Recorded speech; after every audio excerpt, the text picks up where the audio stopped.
Hi friend good evening ডিম আলু বানাচ্ছি ভাত হয়ে গেছে এটার মধ্যে বানাচ্ছি একবারে আসছে না ডিম আর আলুটাও সিদ্ধ করে নিচ্ছি ঠিক আছে এই জন্য একসাথে দিয়ে দিয়েছি ভাজা হচ্ছে দেখতে দেখুন ভাজা হয়ে গেছে নামিয়ে নিচ্ছি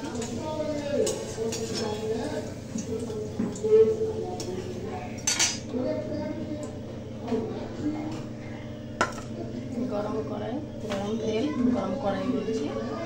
गरम तेलर मध्य जिरे दिए दिलाम ठीक है जिरा दिए प्रथमे पेঁয়াজটা पेঁয়াজটা হতে থাকে পেঁয়াজ লাল হয়ে গেছে তো এবার আদা রসুন আর টমেটো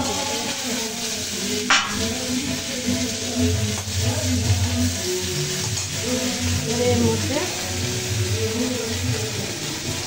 लंका पाउडर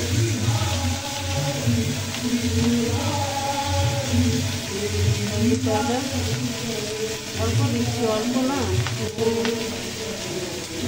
जीरा पाउडर लास्टे नामाনোর সময় गरम मसला देव और लवण देव कषाনোর পরে লবণটা দেব गरम मसला দিয়ে দিলাম ঝোল তো রাখতেই হবে ঠিক আছে এখন রাখছি যদি ভালো লাগে আপনাদের লাইক কমেন্ট শেয়ার করবেন টাটা বাই ভালো থাকবেন।